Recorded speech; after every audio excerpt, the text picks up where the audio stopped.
de comment di ma'am thare ko ha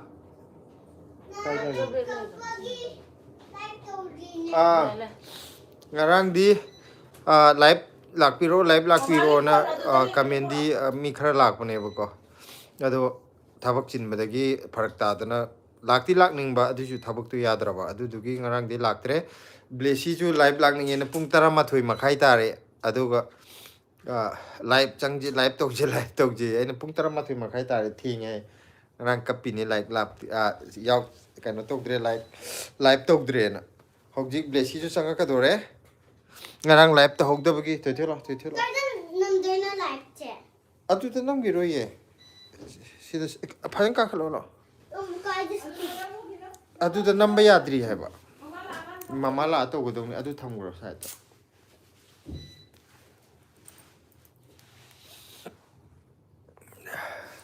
cái nông sĩ đi live sẽ ô phong mama đó hay chứ mama đâm tiền ngon số thôi thôi xí la thôi chứ mà bàn thọc đó ngoài tiền em tiền biểu chứ so mama đi yang lu số hay ba mà nó mới số à tôi có lâu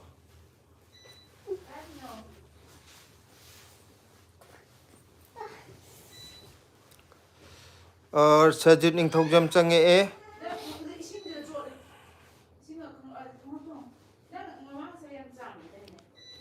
cây mathil charge dada haire ko koi ngasi di kai no chai yongchak singju ama aduga kai no ge achamba chare hai tare ngasi di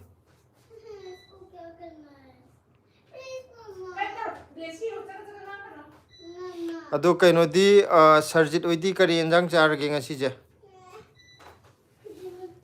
inge ko ing badu da idi blanket oina illa layarabani aise moi ani ju changani net chen wai tabro igi jibo ngasi jibo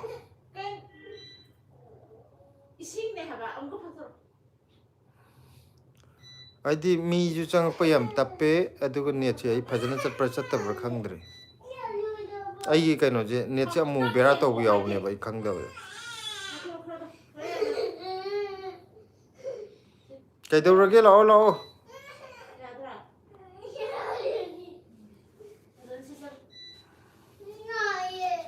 lỗ phát đi vào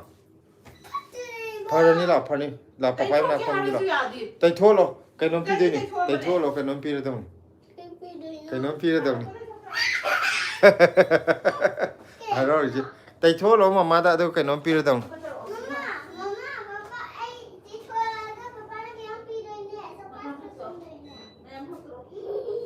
mayam aina thoi ji kui rabne ba clear lebiu hai ba aida aina leidi leira ba ngasai market tagi magonda haidop trio utri ba aina surprise pi duine hai ba adugi ngasi ma surprise am phangdore na harauri ne kari no di khangdri haidop trio ne aina ekoi di dada pok chaiye isai exam haidop pagi rank 3 lak pagi as yam nungai re pok ju nungai re ko injang jo hau ba sa thare haidi adu mani yam nungai bne khoi jo angang oi ringai da kitanga exam da mark phajarak pakot pa yaur adi akhoi ima ba hoina da main jang haw ga chamina dana adagi oja jinga chak kau dana ha la sonda la pire da ne la si da la papa na kai nom thammi ko kai thamina to kai nom kai to wow kai no sa adu si da mayam de yang la jala mayam da pam ra pam da ring ga jala yaw re clay re wow mama clay nang ona re uli do mayam da utre nang di si ulle mayam da ma'am jinga di clay baba ne re baba na lai re thank you baba welcome wow this is good oh shit ado hogi kok to pa ya de ko adum tham ga da ko na kan to ga da hogi season na ba ya de sila nang ki kai no ma tharam baje sauram male makhon thole prem lata ju change nene ju change chak chabi rabo hai akoi di chak chajare nene di kari mathel chabi rage मुझे चाहिए तुमने जो ये ना हाँ पामा बा पामे से नेनी होय change ije sidai de ulo se pame ha gro Chicken ano May nga papanda tu. Kle. Yes. Coco lay je. Ma harau de loire coco le. Adumai na dum pai ga do ni hoje. Nungsa sar kan da ko na kan to do na hoje ki dumai pai ga do. Sina kana. Wow, she had happened lagi ko. Ma. Mama, she's a pitili. Dekho fish. ये ना triangle. Rectangle. Rectangle. इसके बाद शतकोण. नहीं ये ना polygon. Polygon. इसके बाद. Oval. Oval. इसके बाद square. Square. ये क्या है? ये cat है देखो. ये dog. ये dog. Puppy. Puppy. जो हमारा जो puppy जाता है. लाओ बता. ये this one is house. House. Yes, Papa, house. Okay, house. Pitili, fish. से नेने के वारी छाना जिसे कहीं ना सरजित निंथोजम ना है बिरे इजे ngasi ihan hanba malida haira ngasi ihan ahan yam malida dada se haide mane ai je ahan man banati oirabani ko mayam adugi ne haidi lot pa yada budo adum matam gi matungina adum jong thorokpodo adugi sapam do ne koi prem latana ai koi di ngasi di KFC oina chare ais hakchang ngai taba malida nene hoije yam hauni nene hoije KFC oin tawre ye ama hau hakchang numai roi adudi hakchang nuai taba gi ko injang je hok tabo in chare ba aduga kaino jina niras kare haino ai je Maxi kan tau dra. Ma'am, aigi papa na yun. Jille hai ro. Aigi papa na kle yun ko. Haguna malata hai tata. Ma'am, aigi kle. Ai dei par ke yim. Ma'am, aigi mama na kle, papa na kle yun ko. Ai si khong omi. Ma'am, Wato be dira hujik tau kudra. Ma'am, aigi kle ne. Phajada, ma'am, aigi kle ze. Aigi kle ne ko size. Mayam. Si chama kai pige. Chama cham pi 100 ki. 100. 2000. Nahi 100. 100. 15 है क्या 16 है 100 hai bani 100. 100 1 0 0 100 aigi amma 11 aigi counting da yawda sidagi on par age ai je haidi nakshan baje mai ki nakshan di udre ko no sido khumjana bro ai ngasi pai de desi red color ki water bag to kai chakra khangro mamagi adi nang ngara adi narangi na khong maya thamadi da dum yam ne se ba aigi kleze yam pam se ye kaino ne Niras Jille hai haguna matata hai re ko adu kari maro noi khangdre adu M Roni bala na hi hello hai hello Roni bala kira ju changbire lapire thank you kira chichi sonia nene sonia changi chichi ra nene ra na kai kauge nene sonia Akif Abasi hai ne from Pakistan hello Akif how are you papa em Roni bala na tamodi kari mathel charage akhoi di yongchak singju ma chare nana surprise to aduga yen thongba maga papa ina mommy thonge mayam thui mami du chale surprise pi thoi ne ya surprise pi hoye wow pa ma bo kai no du bo huma clear orang ganis bo clay orang mo dai ro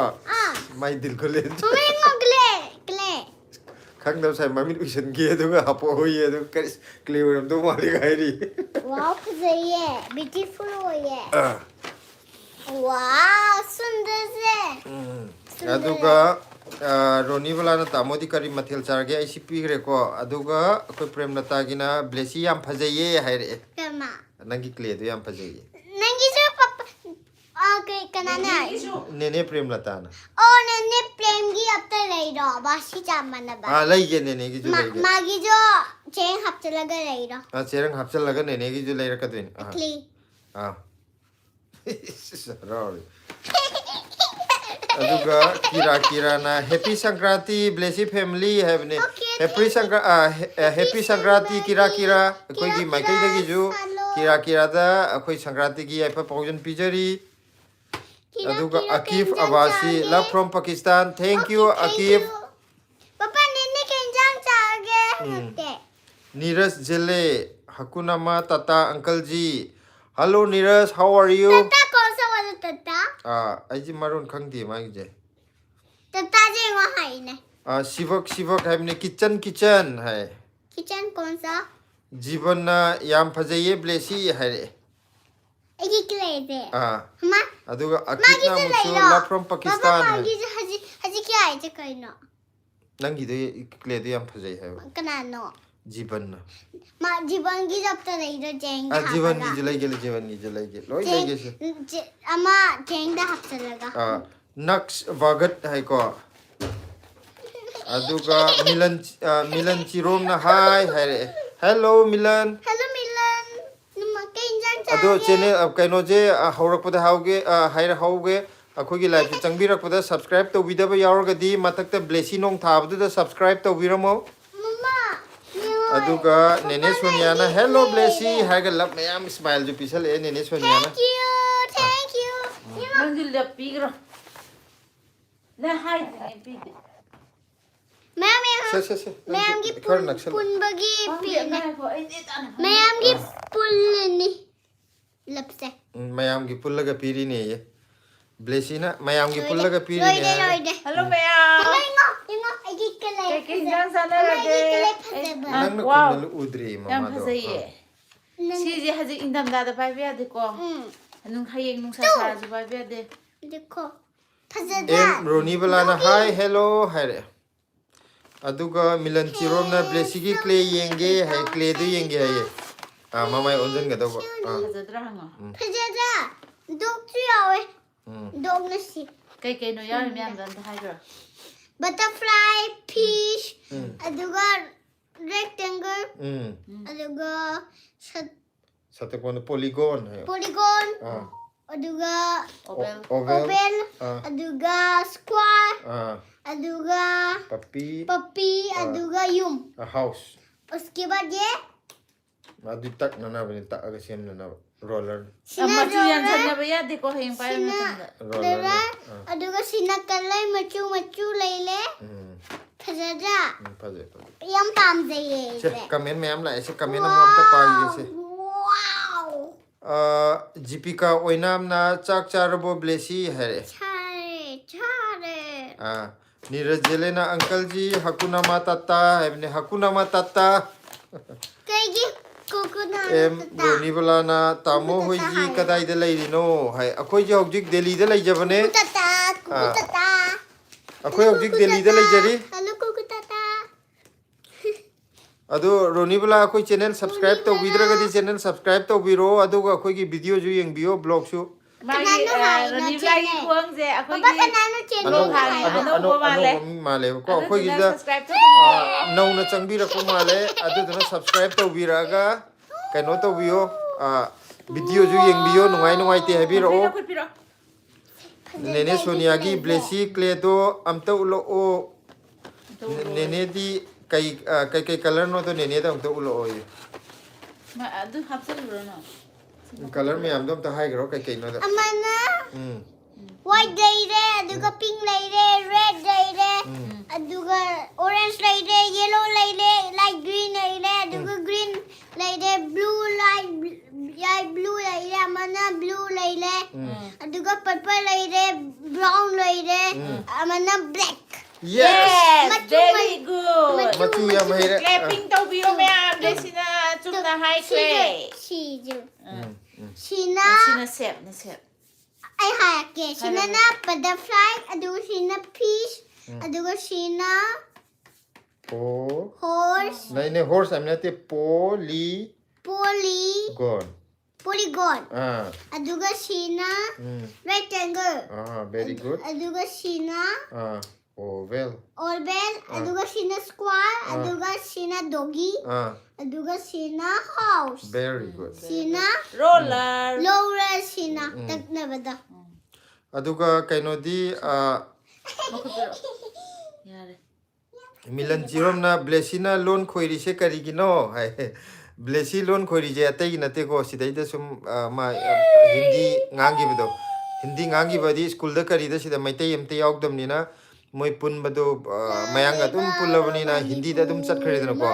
ꯌꯨꯝꯗꯅ ꯑꯃꯨꯛ ꯑꯩꯈꯣꯏ ꯑꯍꯨꯝ ꯃꯅꯤꯄꯨꯔꯤ ꯉꯥꯡꯉꯦ ꯑꯗꯨꯗꯨꯅ ꯃꯥꯁꯦ ꯃꯔꯣꯟꯁꯦ ꯈꯔ ꯈꯣꯏꯇꯛ ꯇꯥꯔꯤꯅꯦ ꯈꯤꯇꯪ ꯆꯥꯎꯔ ꯐꯔꯛꯑꯅꯤ ꯀꯤꯔꯥ ꯀꯤꯔꯥꯅ ꯀꯣꯕꯤ ꯂꯩ ꯆꯥꯔꯦ ꯕ꯭ꯂꯦꯁꯤꯗꯤ ꯀꯔꯤ ꯆꯥꯔꯒꯦ ꯍꯥꯏꯔꯛꯑꯦ ꯉꯁꯤꯗꯤ ꯆꯤꯀꯟ ꯆꯥꯔꯦ ꯌꯦꯔꯨꯝꯒ ꯆꯤꯀꯟꯒ ꯑꯗꯨꯒ ꯏꯔꯣꯝꯕꯒ ꯁꯤꯡꯖꯨ ꯏꯔꯣꯝꯕ ꯅꯠꯇꯦ ꯏꯔꯣꯝꯕ ꯅꯠꯇꯦ ꯁꯤꯡꯖꯨ ꯌꯦꯔꯨꯝꯅ ꯁꯤꯡꯖꯨꯒ ꯀꯅꯥꯒꯤ ꯃꯃꯥꯒꯤ ꯄꯄꯥꯒꯤ ꯑꯗꯨꯒ ꯑꯩꯒꯤꯅ ꯌꯦꯟ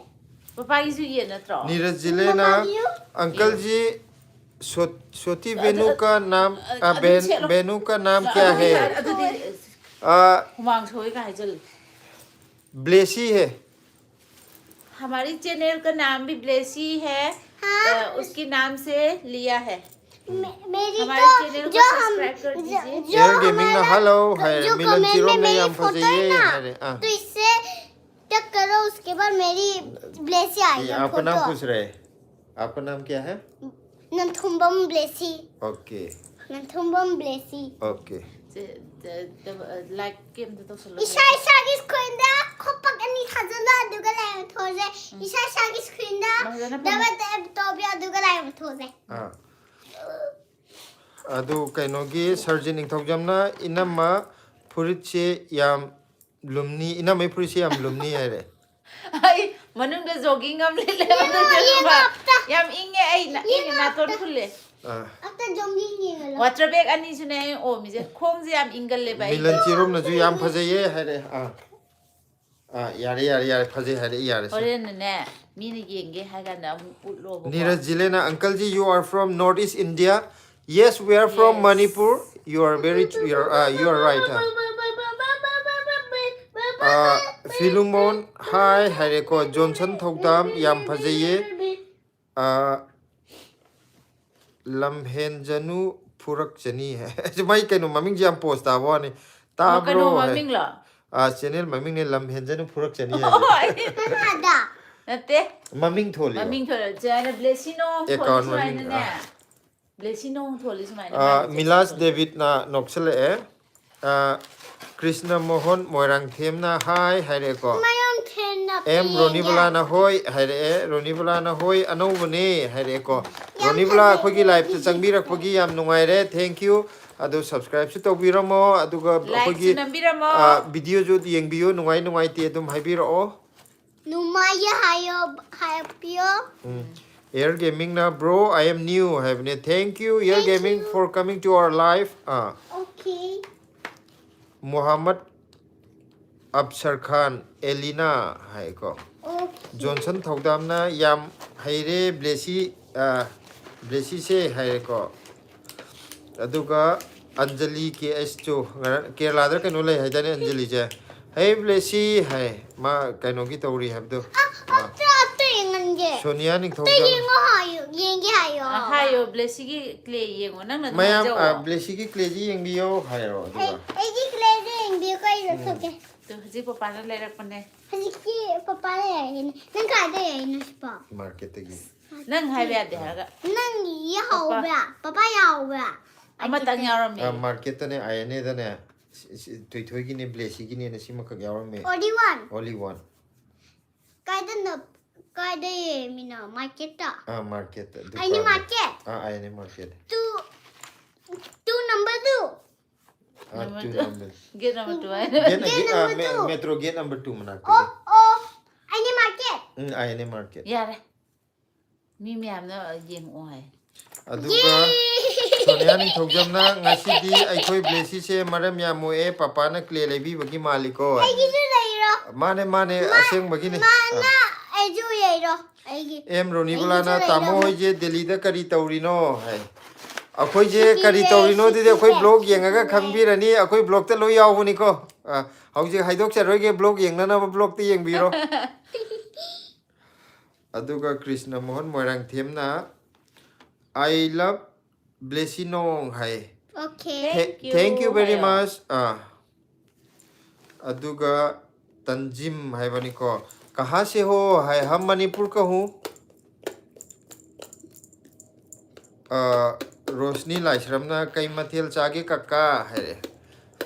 ngasi akoi chicken na machare silagi ne yerum chare aduga yongchak singju ma haung na chathare adu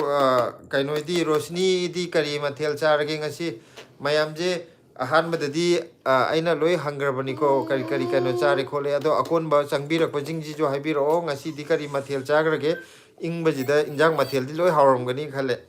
kana gine samje asengbadadi khangde photo da mehmud ki masam ya mal asengbada ju mehmud ni kaino aduga bembem salam debi ko hi hare bembem salam na aduga ngangom singlem bi chanu hi blessy hi ngangom singlem bi na faza faza na hay aduga kaino angang singi thok thak sine hello good morning hai rei na Adi good morning natte kaino acha se na good morning hai boxi oram dore ne bobok na je oram boxi oram dore ne Oh nangi boxi ama boxi do nangi boxi ai gi mama he nangi boxi oram gani male nate nangi na boxi ai gi na mama na mama di bobok ko ya de mama na di mama hade ba aduga blessy na di bobok si ha ga do okay boxi boxi nak sara bong boxi kai chan chage Raju Boro na hi hello Raju chak chabo chak Anjali KS blessy yam phajaye hai nang Rohit Oinam na hi blessy yam phajaye hai re aduga ngangom chinglem bichanu na su wa ngang base yam nungaiye hai kanagi nangi Rohit Oinam na hi blessy yam phajaye hai re Roni wala na jo blog se kari hai na hange tamo blessy no akhoi blog se hujik live changbiri do adugi mathakta blessy no ngana angami photo amga yarum gani bako aduga agi ama nong ye jenga ado blessy no ngana mathakta iram gani ba angam ga adugi blessy no du da namjan biro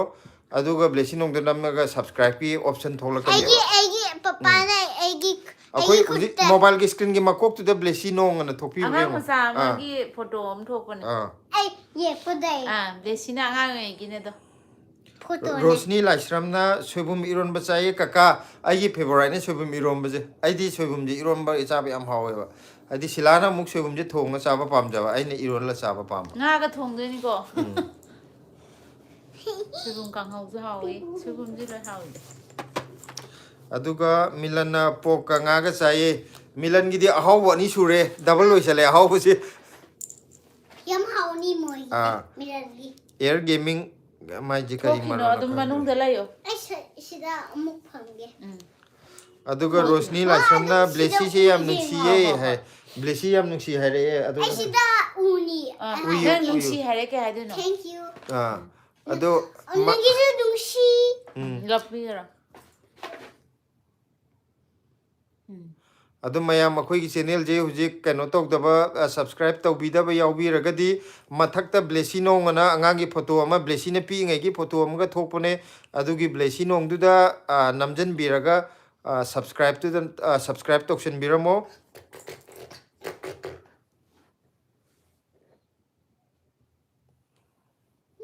oi shibu kai no angang lari yekpagi takpuni da adi live takiba mama phada dai ki leze phazayam ai market ta amatang yaum bane ngasi di ingman beire khangde naton di khong khong dong tawdro ai du khong ye water be nang ka wai thami no silai piraura nte o mo ha ge dong ne khong na khong dai khara sokti so alo so ga ne isa da ko mong sa ba yang lo mama aduga milan chirom na angang se lon ga loina khoijal le thori se kle laibe oi jala akle rei bagi oyam gani ma handle ai se biso kle tumi na pham de ai sara ni kle ga am ta ing nge si de manung de chang ma khong do ta kaida lege ꯑꯩꯈꯣꯏ ꯁꯤꯗꯗꯤ ꯏꯪꯕꯁꯦ ꯐꯖꯅ ꯏꯪꯉꯦ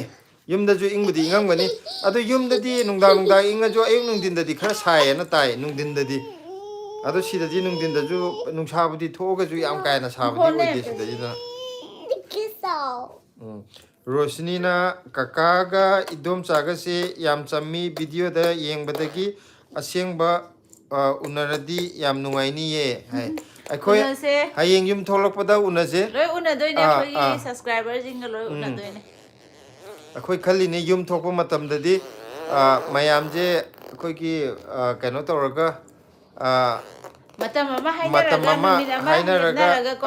ꯑꯗ ꯄꯨꯂꯞ ꯎꯅꯁꯦꯅ ꯀꯪꯂꯥꯗꯅꯤ ꯈꯪꯗꯦ ꯃꯌꯥꯝꯒꯤ ꯍꯥꯏꯗꯤ ꯃꯐꯝ ꯎꯅꯕ ꯃꯐꯝ ꯆꯥꯒꯗꯕ ꯆꯥꯒꯗꯕ ꯑꯃ ꯌꯦꯡꯉꯒ ꯁꯦꯟꯇꯔꯗ ꯁꯦꯟꯇꯔ ꯑꯣꯏꯕ ꯃꯐꯝ ꯑꯃ ꯑꯗꯨꯒ ꯃꯌꯥꯝ ꯆꯥ ꯒ꯭ꯂꯥꯁ ꯑꯃꯃꯝ ꯊꯛꯃꯤꯟꯅꯔꯒ ꯋꯥꯔꯤ ꯋꯥꯇꯥꯏ ꯅꯨꯡꯉꯥꯏ ꯁꯥꯟꯅꯔ ꯂꯣꯏꯔꯦ ꯐꯖꯅ ꯆꯥꯛ ꯆꯥꯗꯔꯁꯦ ꯃꯣꯏꯒ ꯍꯥꯎꯅ ꯆꯥꯊꯁꯦ ꯍꯥꯎꯅ ꯆꯠꯊꯔꯁꯦ ꯆꯥꯛꯁꯦ ꯑꯗ ꯃꯌꯥꯝꯗꯤ ꯀꯩꯀꯩ ꯃꯊꯦꯜ ꯆꯥꯔꯦ ꯑꯝꯇ ꯍꯪꯗꯔꯣꯅꯦ ꯑꯩꯈꯣꯏꯒꯤꯁꯨ ꯍꯥꯏꯈ꯭ꯔꯣ ꯆꯥꯒꯦ ꯑꯩꯈꯣꯏꯁꯦ ꯌꯦꯟꯒ ꯌꯦꯔꯨꯝꯒ ꯁꯤꯡꯖꯨ ꯑꯩ ꯍꯥꯏꯔꯛꯀꯦ ꯃꯊꯛꯇꯒꯤ ꯄꯥꯏꯔꯛꯀꯦ ꯑꯩꯈꯣꯏꯒꯤꯅ ꯌꯦꯟꯒ ꯌꯦꯔꯨꯝꯒ ꯁꯤꯡꯖꯨꯒ ꯑꯗꯨꯒ ꯑꯩꯒꯤꯅ ꯑꯂꯨꯒ ꯆꯤꯛꯀꯟꯒ ꯉꯁꯥꯏ ꯌꯦꯟ ꯑꯇꯥꯎꯕꯁꯨ ꯆꯥꯏꯗꯨꯗꯤ ꯑꯩ ꯌꯦꯟ ꯆꯥꯛ ꯑꯇꯥꯎꯕꯁꯨ ꯆꯥꯗ꯭ꯔꯤꯉꯩꯗ ꯃꯃꯥꯅ ꯌꯦꯟ ꯑꯇꯥꯎꯕ ꯄꯤꯖꯩꯗꯨꯗꯤ ꯑꯗꯒꯤ ꯃꯊꯪꯒꯤ ꯀꯃꯦꯟꯁꯦ ꯅꯣꯡꯃꯩꯉꯥꯟꯕꯤ ꯄꯨꯈ꯭ꯔꯝꯕꯝꯁꯨ ꯆꯪꯕꯤꯔꯛꯑꯦ ꯉꯁꯤ ꯀꯣꯏꯕ ꯆꯠꯁꯦ ꯊꯣꯛꯂꯛꯂꯒ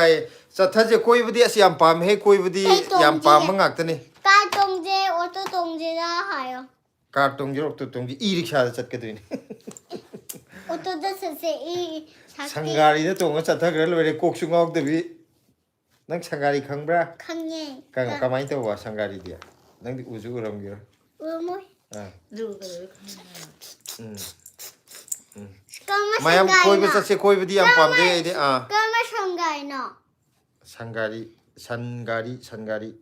ꯅꯪ ꯍꯌꯦꯡ ꯀꯩꯅꯣ ꯇꯧꯔꯒ ꯄꯄꯥ ꯀꯣꯟꯅ ꯇꯥꯛꯀꯦ ꯅꯪ ꯈꯪꯉꯔꯣꯏ ꯁꯨꯃꯥꯏꯅ ꯁꯟꯒꯥꯏꯁꯦ ꯑꯗꯨꯒ ꯍꯣꯏ ꯅꯣꯡꯃꯩꯉꯥꯟꯕꯤ ꯄꯨꯈ꯭ꯔꯝꯕꯝꯅ ꯕ꯭ꯂꯦꯁꯤ ꯅꯪ ꯑꯩꯈꯣꯏꯗ ꯂꯥꯛꯎꯀꯣ ꯃꯅꯤꯄꯨꯔ ꯊꯣꯛꯂꯛꯑꯒ ꯍꯥꯏ ꯀꯩ ꯆꯠꯇꯣꯏꯅꯣ ꯃꯅꯤꯄꯨꯔꯗ ꯅꯪꯒꯤꯅ ꯃꯅꯤꯄꯨꯔ ꯆꯠꯄꯗꯅꯦ ꯁꯤ ꯅꯦꯅꯦ ꯍꯥꯏꯒꯗ꯭ꯔꯥ ꯆꯦꯆꯦ ꯍꯥꯏꯒꯗ꯭ꯔꯥ ꯃꯣꯏꯗ ꯀꯣꯏꯔꯛꯑꯣ ꯍꯥꯏꯕ ꯀꯣꯏꯕ ꯆꯠꯁꯤꯔꯥ ꯆꯠꯁꯤꯀꯣ ꯑꯩꯗꯤ ꯃꯃꯥꯒ ꯑꯩꯒꯗꯤ ꯆꯠꯀꯅꯤ ꯅꯪ ꯌꯥꯎꯔꯣꯏꯗ꯭ꯔꯣ ꯅꯪꯁꯨ ꯌꯥꯎꯒꯅꯤ ꯅꯪꯁꯨ ꯆꯠꯇꯣꯏꯔꯥ ꯆꯠꯇꯣꯏꯅꯦ ꯄꯄꯥ ꯃꯃꯥ ꯑꯗꯨꯒ ꯅꯣꯡꯃꯩꯉꯥꯟꯕꯤꯅ ꯆꯠꯁꯦ ꯑꯟꯗ꯭ꯔꯣꯔ ꯃꯣꯏꯔꯥꯡꯂ ꯀꯣꯏꯔꯨꯁꯦ ꯌꯥꯏ ꯃꯐꯝꯗꯨ ꯅꯨꯡꯉꯥꯏꯕ ꯉꯥꯛꯇꯅꯤ ꯃꯣꯏꯔꯥꯡꯁꯨ ꯑꯟꯗ꯭ꯔꯣꯁꯨ ꯑꯩꯅ ꯂꯣꯏ ꯄꯥꯝꯖꯕ ꯃꯐꯝ ꯑꯩꯁꯨ ꯃꯣꯏꯔꯥꯡꯗ ꯌꯥꯝ ꯑꯗꯣ ꯆꯠꯅꯤꯡꯉꯦ ꯃꯣꯏꯔꯥꯡ ꯆꯠꯇꯥꯔꯗꯤ ꯀꯩꯅꯣꯁꯨ ꯑꯩꯁꯨ ꯊꯥꯡꯒ ꯃꯣꯏꯔꯥꯡꯗ ꯀꯔꯥꯡꯗꯣ ꯌꯥꯝ ꯆꯠꯅꯤꯡꯉꯦ ꯑꯩ ꯅꯪ ꯆꯠꯇ꯭ꯔꯤꯕꯣ ꯆꯠꯇ꯭ꯔꯤ ꯑꯩꯗꯤ ꯀꯔꯥꯡ ꯆꯪꯉꯦ ꯊꯥꯡꯒꯕꯨꯗꯤ ꯍꯥꯏꯌꯦ ꯀꯩꯅꯣ ꯂꯩꯔꯦꯅ ꯁ꯭ꯇꯣꯞ ꯑꯩꯁꯦ ꯀꯔꯥꯡꯁꯦ ꯂꯝꯄꯥꯛ ꯀꯩꯅꯣ ꯅꯠꯇ꯭ꯔꯣ ꯁꯦꯟꯗ꯭ꯔꯥꯗꯨꯗꯤ ꯊꯥꯡꯒꯗ ꯆꯤꯡꯉꯝꯒꯅꯤꯌꯦ ꯁꯦꯟꯗ꯭ꯔꯥ ꯂꯩꯕ ꯃꯐꯝꯗꯣ ꯁꯦꯟꯗ꯭ꯔꯥꯗꯤ ꯆꯠꯂꯦ ꯁꯦꯟꯗ꯭ꯔꯥꯗꯨꯗꯤ ꯊꯥꯡꯒ ꯆꯤꯡꯉꯝꯒꯅꯤ ꯀꯔꯥꯡꯅꯦ ꯑꯩꯅ ꯆꯠꯅꯤꯡꯉꯤꯁꯦ ꯀꯔꯥꯡꯅ ꯀꯩꯅꯣ ꯂꯥꯟꯊꯣꯛꯑꯒ ꯇꯨꯔꯦꯟ ꯇꯨꯔꯦꯟꯁꯦ ꯑꯩꯒꯤ ꯀ꯭ꯂꯦꯁꯤ ꯎꯠꯂꯛꯀꯦꯀꯣ ꯂꯣꯛꯇꯥꯛꯇ ꯀꯩꯅꯣ ꯇꯧꯔꯒ ꯍꯤ ꯂꯥꯜꯂ ꯆꯠꯂꯒ ꯃꯔꯛꯇ ꯂꯩꯕ ꯏꯊꯠ ꯃꯆꯥꯗ ꯑꯗꯣ ꯑꯩꯈꯣꯏꯗꯤ ꯑꯩꯁꯨ ꯑꯃꯨꯛꯇꯪ ꯆꯠꯇ ꯉꯥꯏꯔꯤ ꯀꯔꯥꯡ ꯃꯌꯥꯝꯒꯤꯁꯨ ꯂꯩꯔꯛꯀꯅꯤ ꯄꯄꯥꯅ ꯖꯦꯁꯤꯅ ꯑꯣꯏꯅ ꯂꯩꯌꯣ ꯅꯪꯒꯤ ꯄꯩꯁꯥ ꯌꯥꯝ ꯂꯩꯗꯨꯗꯤ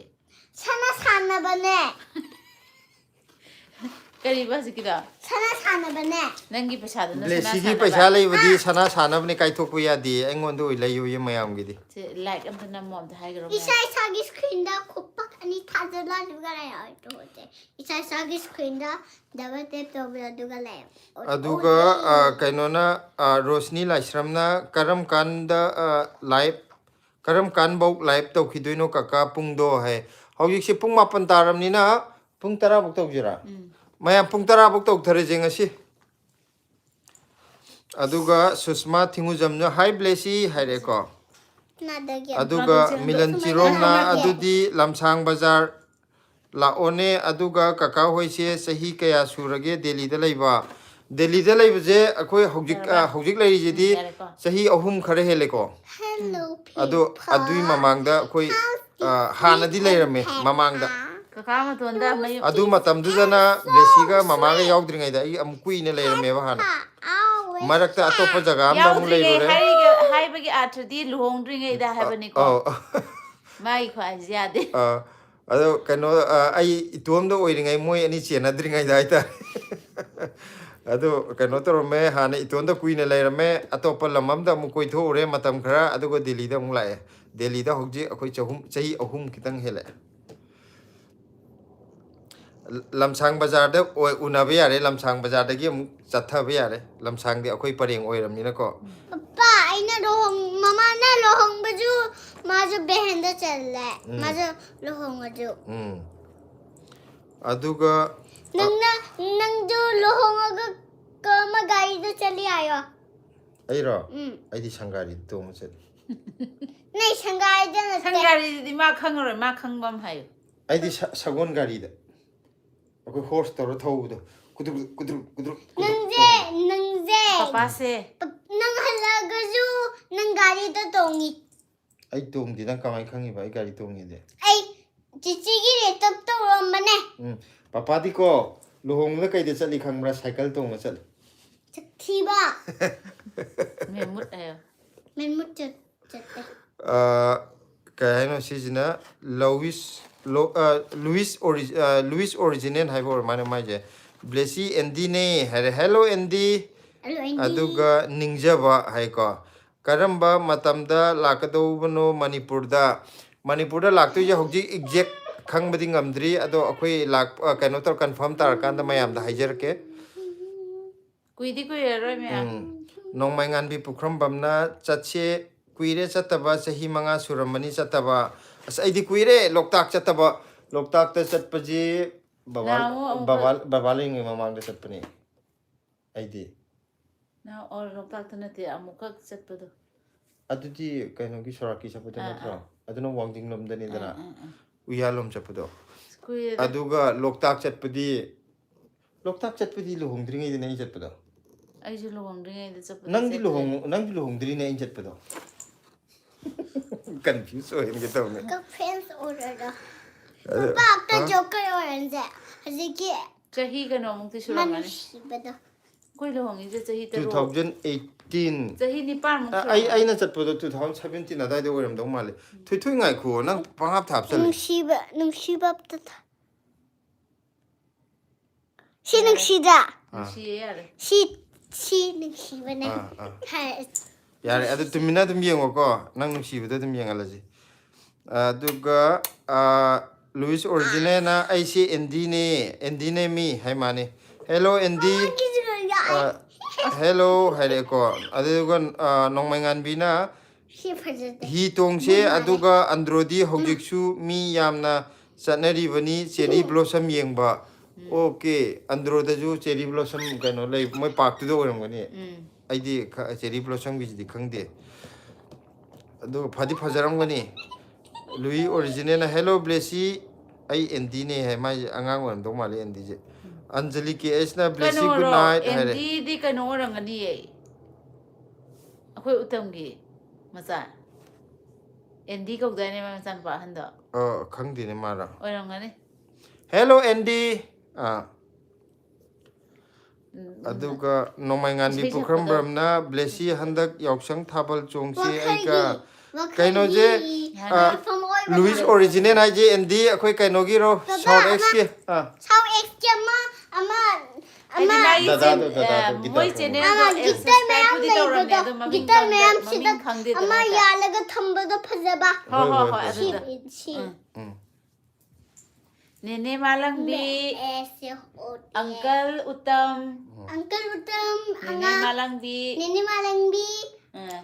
ꯑꯗꯨꯒ ꯀꯩꯅꯣꯅ ꯅꯣꯡꯃꯩꯉꯥꯟꯕꯤꯅ ꯕ꯭ꯂꯦꯁꯤ ꯍꯟꯗꯛ ꯌꯥꯎꯁꯪ ꯊꯥꯕꯜ ꯆꯣꯡꯁꯤ ꯑꯩꯒ ꯍꯥꯏ ꯍꯟꯗꯛ ꯌꯥꯎꯁꯪꯗ ꯊꯥꯕꯜ ꯆꯣꯡꯁꯤꯌꯦ ꯅꯦꯅꯦꯅ ꯆꯣꯡꯒꯗ꯭ꯔꯥ Chongani. Gamena. ꯑꯗꯨꯒ ꯌꯥꯝ ꯍꯩꯌꯦ ꯑꯁ ꯕ꯭ꯂꯦꯁꯤ ꯅꯪꯒꯤ ꯀꯩꯅꯣꯁꯦ ꯌꯥꯔꯦ ꯃꯥꯏ ꯁꯤ ꯃꯃꯤꯡ ꯍꯥꯞꯄꯁꯤ ꯅꯠꯇ꯭ꯔꯣ ꯑꯩ ꯁꯤ ꯌꯥꯔꯦ ꯂꯧꯊꯣꯛꯑꯁꯤ ꯀꯩꯝ ꯍꯥꯞꯇꯕꯤꯗꯅ ꯐꯩꯌꯦꯕ ꯑꯇꯣꯞꯄ ꯑꯃ ꯍꯥꯞꯄꯣ ꯌꯥꯔꯦ ꯀꯩꯝ ꯍꯥꯞꯇꯕꯤꯗ ꯉꯥꯛꯇꯪ ꯊꯝꯕꯁꯤ ꯅꯪ ꯅꯤꯡꯉꯥꯏ ꯇꯧꯔꯅꯨ ꯑꯩꯗꯤ ꯅꯤꯡꯉꯥꯏ ꯇꯧꯔꯗꯤꯀꯣ ꯀ꯭ꯂꯦꯁꯦ ꯍꯥꯟꯅ ꯏꯐꯝ ꯀ꯭ꯂꯦ ꯃꯥꯡꯍꯟꯈꯤꯅꯤ ꯑꯩꯗꯤ ꯗꯨꯀꯥꯟꯗ ꯄꯤꯊꯣꯛꯆꯈꯤꯖꯅꯤ ꯂꯝ ꯍꯦꯜꯂꯗꯤ Papa, sorry, Papa. ꯌꯥꯔꯦ ꯌꯥꯔꯦ Wow. ꯃꯨꯇꯨꯝ ꯑꯥꯅꯟꯗ ꯁꯤꯡ ꯍꯥꯏꯕꯅꯦ ꯍꯥꯏ ꯀꯔꯤ ꯂꯝꯗꯒꯤꯅꯣ ꯍꯥꯏ ꯑꯩꯈꯣꯏꯁꯦ ꯐꯝꯔꯧ ꯁꯤꯐꯥꯏꯗꯒꯤꯅꯦ ꯑꯗꯣ ꯍꯧꯖꯤꯛꯄꯨꯗꯤ ꯑꯩꯈꯣꯏ ꯗꯦꯜꯂꯤꯗ ꯂꯩꯖꯔꯤ ꯗꯦꯜꯂꯤꯗꯒꯤ ꯂꯥꯏꯚ ꯇꯧꯖꯔꯛꯄꯅꯦ ꯀꯀꯥ ꯀꯩꯅꯣꯗꯒꯤ ꯅꯣꯏꯕꯨꯡꯗꯒꯤ ꯑꯩꯈꯣꯏꯒꯤ ꯏꯆꯦ ꯈꯪꯅꯕ ꯑꯃꯅ ꯑꯩꯈꯣꯏ ꯑꯩꯒꯤ ꯅꯨꯄꯥꯗꯣ Papa. ꯑꯩꯒꯤ ꯅꯨꯄꯥꯁꯦ ꯆꯍꯤ ꯑꯩꯒ ꯀꯌꯥ ꯍꯟꯅꯒꯦ ꯏꯃꯥꯅ ꯑꯩꯈꯣꯏ ꯆꯦ ꯑꯍꯟꯒꯤ ꯌꯦꯁꯅꯦꯅ ꯑꯗꯨꯃꯥꯏꯅ ꯍꯥꯏ ꯍꯥꯏꯕ Mama, si nangi hawaya yon bagi thammo. ꯍꯣꯏ ꯍꯥꯞꯆꯜꯂꯣ ꯑꯗꯨꯗ Nangi box ta hapchalo. Okay, nang pa sida nangi sida thammo. ꯊꯝꯒꯦ ꯊꯝꯒꯦ ꯀꯔꯤ ꯂꯝꯗꯒꯤꯅꯣ ꯍꯥꯏ ꯑꯁꯤ ꯍꯥꯏꯈ꯭ꯔꯦꯀꯣ ꯑꯗꯨꯒ ꯌꯨꯖꯔꯅ ꯌꯦꯡꯉꯣ ꯀꯀꯥ ꯃꯌꯥꯝ ꯀꯩꯅꯣ ꯁꯕꯁꯀ꯭ꯔꯥꯏꯕ ꯇꯧꯗꯕ ꯌꯥꯎꯔꯒꯗꯤ ꯃꯊꯛꯇ ꯕ꯭ꯂꯦꯁꯤ ꯅꯣꯡ ꯑꯅ ꯊꯥꯕ ꯑꯉꯥꯡꯒꯤ ꯐꯣꯇꯣ ꯑꯃ ꯌꯥꯎꯕꯗꯣ ꯑꯗꯨꯗ ꯆꯪꯉꯒ ꯁꯕꯁꯀ꯭ꯔꯥꯏꯕ ꯇꯧꯁꯟꯕꯤꯔꯝꯃꯣ ꯑꯗ ꯅꯝꯖꯟꯕꯤꯔꯒ ꯃꯌꯥꯝ ꯂꯥꯏꯛꯁꯨ ꯅꯝꯕꯤꯔꯝꯃꯣ ꯂꯥꯏꯛ ꯃꯤꯅ ꯌꯧꯔꯦ ꯑꯗꯣ ꯂꯥꯏꯛꯇꯤ ꯌꯥꯝꯗꯦ ꯑꯩꯈꯣꯏꯒꯤ ꯆꯦꯅꯦꯜꯒꯤ ꯃꯃꯤꯡꯁꯦ ꯕ꯭ꯂꯦꯁꯤ ꯅꯣꯡꯅꯦ ꯃꯊꯛꯇ ꯕ꯭ꯂꯦꯁꯤ ꯅꯣꯡ ꯑꯅ ꯊꯣꯛꯄꯗꯨꯗ ꯁꯕꯁꯀ꯭ꯔꯥꯏꯕ ꯇꯧꯕꯤꯔꯝꯃꯣ ꯁꯤ ꯅꯝꯃꯒ ꯎꯠꯂꯣ ꯁꯤꯅ ꯎꯠꯂꯣ ꯑꯣꯟꯁꯤꯜꯂꯣ ꯑꯗꯨꯒ ꯁꯤꯗꯩꯗ ꯕ꯭ꯂꯦꯁꯤ ꯅꯣꯡ ꯑꯅ ꯃꯊꯛꯇ ꯊꯣꯛꯄꯁꯦ Sida aigi ama photo yawda. Aigi ꯀꯩꯅꯣꯅ ꯃꯅꯨꯡꯗ ꯆꯪꯉꯣ ꯌꯨꯖꯔ ꯀꯩ ꯍꯥꯏꯅꯣ ꯇꯤ ꯑꯦꯝ ꯍꯥꯏꯁꯦ ꯏꯌꯥꯝꯕ ꯀꯥꯏꯋꯥꯏꯗꯒꯤꯅꯣ ꯏꯌꯥꯝꯕꯒꯤ ꯂꯝꯁꯦ ꯍꯥꯏ ꯑꯩꯁꯦ ꯐꯝꯂꯣꯛ ꯁꯤꯐꯥꯏꯗꯒꯤꯅꯦ ꯑꯗꯣ ꯍꯧꯖꯤꯛꯅ ꯗꯦꯜꯂꯤꯗ ꯂꯩꯖꯕꯅꯦ ꯗꯦꯜꯂꯤꯗꯒꯤꯅꯦ ꯑꯩꯈꯣꯏꯅ ꯂꯥꯏꯚ ꯇꯧꯖꯔꯛꯄꯁꯤꯅ ꯔꯣꯁꯅꯤ ꯂꯥꯏꯁ꯭ꯔꯝꯅ ꯑꯗꯨꯗꯤ ꯀꯥ ꯍꯣꯏ ꯃꯌꯥꯝ ꯃꯈꯥ ꯆꯠꯊꯍꯧꯀꯣ ꯑꯩꯗꯤ ꯂꯦꯐ ꯆꯠꯂꯒꯦ ꯏꯁꯥ ꯉꯝꯗꯕꯅꯤꯅ ꯂꯣꯏ ꯐꯥꯎ ꯌꯥꯎꯔꯔꯣꯏꯒꯦ ꯒꯨꯗ ꯅꯥꯏꯠ ꯏꯗꯣꯝꯆꯥ ꯀꯀꯥ ꯕ꯭ꯂꯦꯁꯤ ꯍꯥꯏ ꯔꯣꯁꯅꯤ ꯄꯣꯊꯥꯔꯨꯔꯣ ꯄꯣꯊꯥꯔꯨꯔꯣ ꯍꯛꯆꯥꯡ ꯌꯥꯝ ꯊꯨꯅ ꯀꯩꯅꯣ ꯐꯕ ꯑꯣꯏꯔꯣ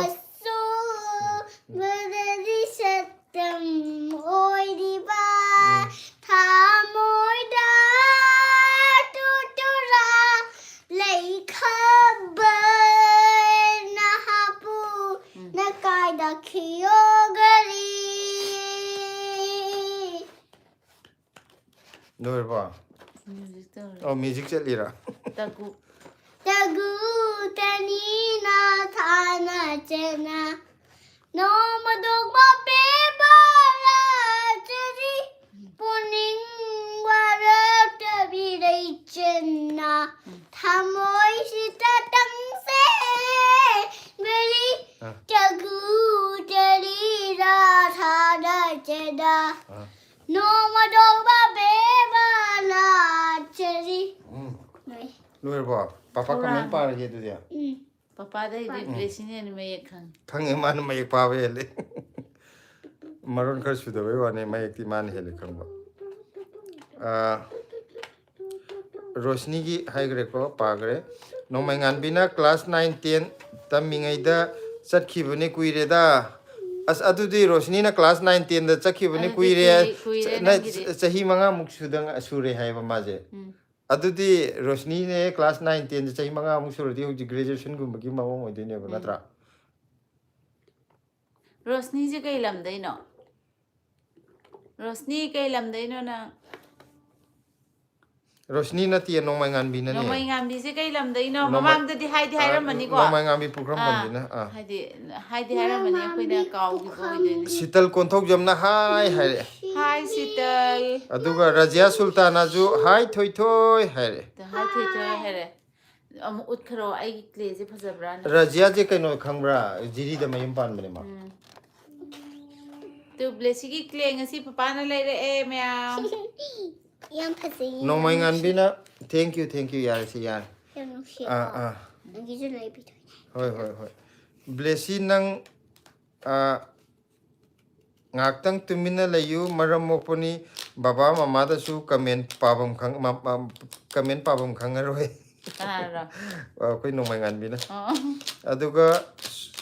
ꯀꯔꯤ ꯍꯥꯏꯅꯣ ꯁꯨꯗꯟ ꯀꯨꯂꯨꯡꯒ꯭ꯔꯩ ꯍꯥꯏ ꯁꯨꯗꯟ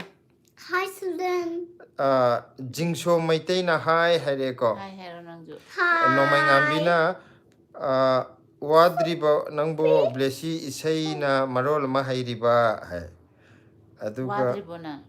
ꯅꯪ ꯅꯁꯥꯅ ꯒ꯭ꯌꯥꯟ ꯇꯥꯔꯤꯕꯣ ꯋꯥꯗ꯭ꯔꯤꯌꯦ ꯏꯁꯩꯗꯨꯕꯨ ꯏꯁꯩꯗꯨꯕꯨ ꯒ꯭ꯌꯥꯟ ꯇꯥꯔꯤꯕ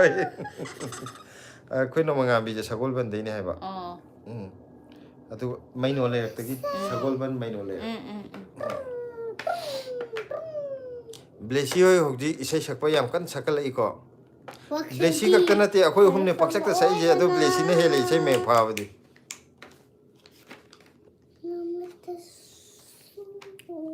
Kau depan aku. ꯂꯣꯏꯔꯕꯣ Gai gai dan sing lagi. Very good. ꯑꯩꯈꯣꯏ ꯂꯥꯏꯐꯁꯦ ꯑꯩꯈꯣꯏꯅ ꯈꯛꯇꯅ ꯉꯥꯡꯕ ꯅꯠꯇꯕ ꯑꯩꯈꯣꯏꯒꯤ ꯀꯃꯦꯟ ꯆꯪꯖꯔꯛꯏꯕ ꯀꯥꯡꯒꯤꯁꯤꯅꯁꯨ ꯉꯥꯡꯕ ꯌꯥꯔꯗꯤ ꯋꯥꯔꯤꯁꯦ ꯌꯥꯝ ꯅꯨꯡꯉꯥꯏꯅꯤ ꯁꯥꯟꯅꯕ मी मैम से एक हाथ ꯍꯥꯏꯗꯤ ꯚꯣꯏꯁ ꯑꯣꯏꯅ ꯊꯣꯛꯍꯟꯕ ꯍꯥꯏꯇꯥꯔꯦꯀꯣ ꯏꯃꯨꯗꯝ ꯆꯤꯇ꯭ꯔꯥꯁꯨ ꯆꯪꯕꯤꯔꯛꯑꯦ ꯍꯥꯏ ꯇꯥꯃꯣ ꯏꯅꯝꯃ ꯕ꯭ꯂꯦꯁꯤ ꯍꯥꯏ ꯍꯜꯂꯣ ꯆꯤꯇ꯭ꯔꯥ ꯌꯥꯝ ꯅꯨꯡꯉꯥꯏꯔꯦ ꯆꯤꯇ꯭ꯔꯥꯁꯨ ꯆꯪꯕꯤꯔꯛꯑꯦ ꯑꯗꯨꯒ ꯔꯥꯀꯦꯁ ꯄꯤꯆꯤ ꯃꯌꯨꯝ ꯍꯥꯏꯅꯦ ꯍꯥꯏ ꯆꯦꯆꯦ ꯏꯁꯩ ꯌꯥꯝ ꯍꯩꯀꯣ ꯍꯥꯏꯔꯦ Thank you hai Thank you, thank you. This all she get to so I was a Chitra ꯀꯩ ꯃꯊꯦꯜ ꯆꯥꯔꯒꯦ and so she ꯉꯔꯥꯡꯁꯦ ꯂꯥꯏꯞ ꯌꯥꯎꯍꯧꯗꯕꯒꯤ ꯌꯥꯝ ꯅꯨꯡꯉꯥꯏꯇ꯭ꯔꯦ ꯑꯩꯈꯣꯏꯁꯨ ꯂꯥꯏꯞ ꯇꯧꯍꯧꯗꯕꯒꯤ ꯊꯕꯛ ꯈꯤꯇꯪ ꯆꯤꯟꯕꯗꯩ ꯐꯔꯛ ꯇꯥꯗꯅ ꯂꯥꯏꯞ ꯇꯧꯔꯛꯇ꯭ꯔꯕꯅꯦꯕ ꯅꯨꯡꯗꯥꯡ ꯄꯨꯡ 12 ꯇꯥꯔꯀꯥꯟꯗ ꯊꯣꯏꯅ ꯂꯥꯏꯞ ꯇꯧꯁꯤ ꯑꯩꯈꯣꯏ ꯂꯥꯏꯞ ꯇꯧꯁꯦ ꯈꯣꯠꯁꯦꯅ ꯀꯃꯦꯟꯁꯨ ꯈꯔ ꯊꯥꯔꯛꯑꯦꯕꯀꯣ ꯑꯩꯈꯣꯏꯒꯤ ꯁꯕꯁꯀ꯭ꯔꯥꯏꯕꯔ ꯈꯔꯅ ꯍꯥꯏꯗꯤ ꯀꯩꯅꯣꯗ ꯃꯦꯁꯦꯖ ꯑꯣꯏꯅ ꯑꯗꯣ ꯇꯧꯒꯦ ꯈꯜꯂꯝꯕꯅꯦ ꯑꯗꯣ ꯐꯔꯛ ताꯅꯕꯗꯒꯤ ꯉꯔꯥꯡ ꯇꯧꯈꯤꯗ꯭ꯔꯦ ꯑꯗꯨꯅ ꯂꯥꯏꯞ ꯇꯧꯍꯧꯗꯕꯁꯦ ꯍꯧꯖꯤꯛꯇꯤ ꯈꯤꯇꯪ ꯏꯁꯥꯗ ꯏꯋꯥꯠ ꯋꯥꯠꯄꯗꯧꯅ ꯇꯧꯔꯦ ꯃꯌꯥꯝꯒ ꯉꯥꯏꯍꯥꯛ ꯋꯥꯔꯤ ꯁꯥꯟꯅꯔꯒꯅ ꯅꯨꯡꯉꯥꯏꯕꯗꯣ ꯁꯤꯂꯥ ꯅꯪꯁꯨ ꯈꯤꯇꯪ ꯉꯥꯡꯉꯨꯁꯦ ꯑꯩꯅ ꯁꯨꯝ ꯉꯥꯡ ꯂꯩꯕꯗ ꯃꯥꯏꯀ꯭ꯔꯣꯐꯣꯟꯁꯦ ꯍꯧꯕꯗꯤ ꯂꯣꯏꯕ ꯑꯩꯅ ꯄꯥꯏꯕꯅꯤ ꯈꯅꯥꯎ ꯀꯪ ꯇꯥꯔꯦ ꯁꯤꯂꯥꯁꯨ ꯈꯤꯇꯪ ꯋꯥꯔꯤ ꯁꯥꯟꯅꯍꯟꯁꯤꯁꯦ ꯃꯌꯥꯝꯒ ꯑꯩ ꯀꯃꯦꯟ ꯄꯥꯊꯔꯛꯀꯦ ꯅꯪ ꯋꯥꯔꯤ ꯁꯥꯟꯅꯔꯣ ꯑꯣꯀꯦ ꯀꯩꯅꯣꯁꯨ ꯀꯀꯥ ꯕꯣꯏꯆꯥꯁꯨ ꯆꯪꯉꯦ ꯀꯔꯤ ꯃꯊꯦꯜ ꯆꯥꯔꯒꯦ ꯕ꯭ꯂꯦꯁꯤ ꯍꯥꯏꯔꯦ Kay mathil jare mathongase. Nashidi yenga na yirumga shinjuga tawdare. Koi boichadi kay hinjang jarage. ꯑꯩ ꯃꯇꯥꯏꯗ ꯑꯗꯨꯝ ꯅꯞꯀꯦꯀꯣ ꯀꯃꯦꯟ ꯄꯥꯕ Hayo kaka boichadi kay hinjang jarage hango. ꯀꯀꯥꯗꯤ ꯀꯩ ꯏꯟꯖꯥꯡ ꯆꯥꯔꯦ ꯍꯪꯈ꯭ꯔꯣ ꯑꯁꯣꯟꯗ Kati ꯍꯪꯉꯣ kenjang chage. Yengugo ꯑꯁꯣꯟꯗ ꯌꯦꯡꯉꯣ ꯑꯩꯉꯣꯟꯗ ꯌꯦꯡꯖꯜꯂꯛꯀꯅꯣ ꯃꯤ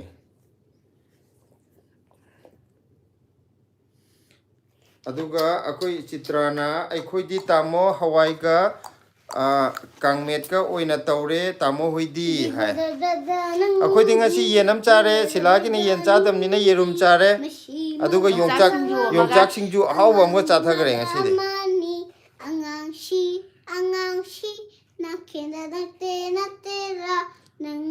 ꯑꯗꯨꯒ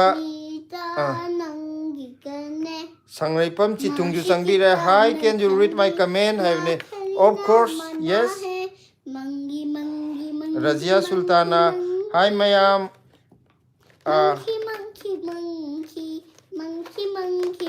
ꯍꯥꯏ ꯃꯌꯥꯝ ꯍꯩꯔꯦꯗ ꯊꯣꯏꯊꯣꯏꯁꯦ ꯍꯥꯏꯕ ꯑꯗꯨꯒ ꯅꯣꯡꯃꯩꯉꯥꯟꯕꯤꯅ ꯑꯁꯦꯡꯕ ꯑꯩꯈꯣꯏꯁꯨ ꯋꯥ ꯉꯥꯡꯕ ꯌꯥꯔꯝꯃꯗꯤ ꯐꯗꯧꯅꯦ ꯑꯗꯨꯒ ꯁꯪꯔꯩꯄꯝ ꯆꯤꯊꯨꯡꯅ from the top one 하이브네. Okay. Let me check it out. ꯑꯩꯁꯦ ꯀꯗꯥꯏꯗ ꯃꯥꯒꯤ ꯀꯥꯟꯊꯣꯛꯎꯕ꯭ꯔꯥ ꯊꯣꯛꯇ꯭ꯔꯕ ꯃꯥꯜꯂꯦ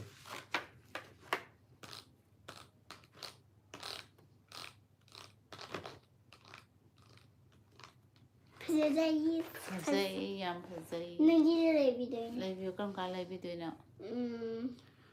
ꯀꯩꯅꯣꯒꯤ ꯀꯃꯦꯟꯁꯦ ꯌꯥꯎꯔꯛꯇꯦꯗ ꯁꯪꯔꯩꯄꯝ ꯆꯤꯊꯨꯡꯒꯤ ꯀꯃꯦꯟꯁꯦ ꯌꯥꯎꯔꯛꯇꯦꯗ ꯆꯥꯒꯁꯨ ꯂꯩꯅꯤ ꯑꯗꯨꯒ ꯅꯪꯁꯨ ꯄꯦꯒꯁꯨ ꯂꯩꯅꯤꯀꯣ Okay. Nung sumaya nung tigi maramo ko. ꯃꯊꯛꯇ ꯑꯩ ꯁꯤꯗꯩꯗ ꯁꯣ ꯇꯧꯗꯦ ꯁꯪꯔꯩꯄꯝꯒꯤꯁꯦ Isi isa screen da to. ꯑꯣꯃꯔꯖꯤꯠ ꯎꯝꯅꯥꯝꯁꯨ ꯆꯪꯉꯛꯑꯦ ꯍꯥꯏ ꯕ꯭ꯂꯦꯁꯤ ꯀꯩꯅꯣ ꯌꯦꯡꯒꯦ Cici balamambi. Ontho cici balamambi kay hinjang jarage. ꯑꯗꯨꯒ ꯀꯀꯥ ꯕꯣꯏꯆꯥꯅ ꯉꯁꯤꯗꯤ ꯌꯦꯟ ꯑꯣꯏꯅ ꯆꯥꯏꯌꯦ ꯁꯤꯡꯖꯨꯒ ꯆꯥꯏꯌꯦ ꯑꯁ Manare. ꯀꯀꯥ ꯕꯣꯏꯆꯥꯒ ꯑꯩꯈꯣꯏꯒꯗꯤ ꯄꯨꯔꯥ ꯁꯦꯝ ꯇꯥꯔꯦꯀꯣ ꯌꯦꯟꯁꯦ ꯅꯃꯛꯁꯨ ꯅꯦꯅꯦ ꯃꯦꯔꯤ ꯂꯥꯛꯄꯒꯤ ꯊꯣꯡꯉꯦ ꯑꯗꯨꯒ ꯑꯩꯈꯣꯏꯒꯤ ꯆꯤꯇ꯭ꯔꯥꯅ ꯍꯋꯥꯏꯖꯥꯔ ꯗꯤꯃꯥꯟꯒ ꯂꯥꯛꯇ꯭ꯔꯤꯕꯣ ꯇꯥꯃꯣ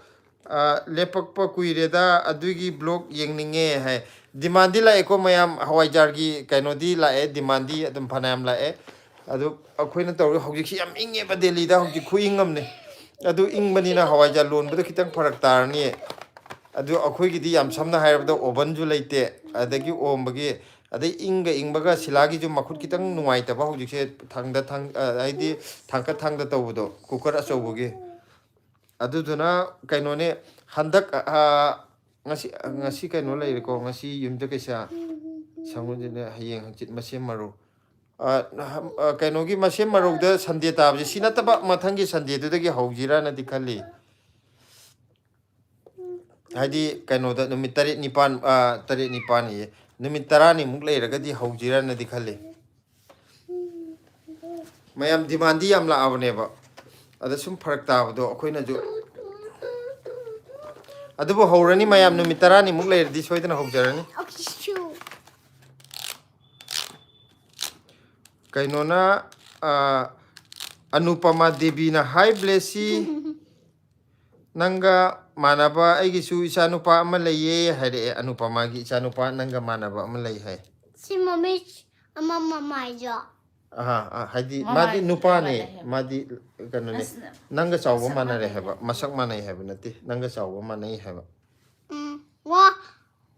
lamba ho gaya. ha Inna lamba. Sangrai Pam Chitungna, I said, hi Blessy, is that your new clay or you are very good girl? Uncle, how old are you? Just asking. Don't be mad, haven't Tarigi. Ha, Tarigi. sinang clay je. Ngasi laire ira ha. Lady ne papa. Papa na ngasi laire ine. Sidana. Ado aigi chahidi haujik haidokiroi ko. Akoi give away ko na tawrakini ba chahigi matangda aduduna haujik na ko nuaitraba. Hipo Blessy ga iko into tharage laise. I just know my chair. Adudi na khadrak madrak tawre clay the pir of kano ai tham garage nungai sumai na phang de ma ka no to khadrak to bom kalle thui thui ja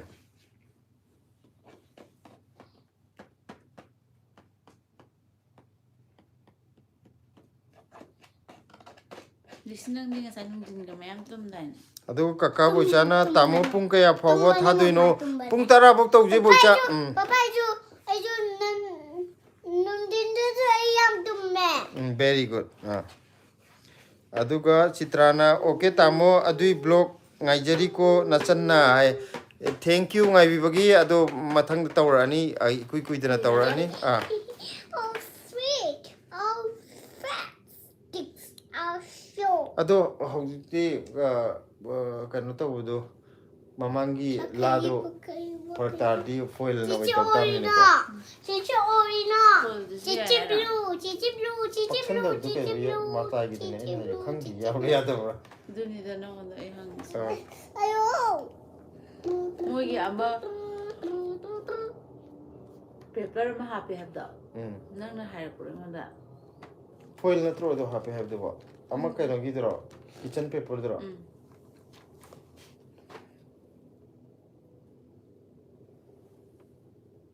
It's $100 Papa. Papa. asa na yung kala phang aduga I see the reason. Ma.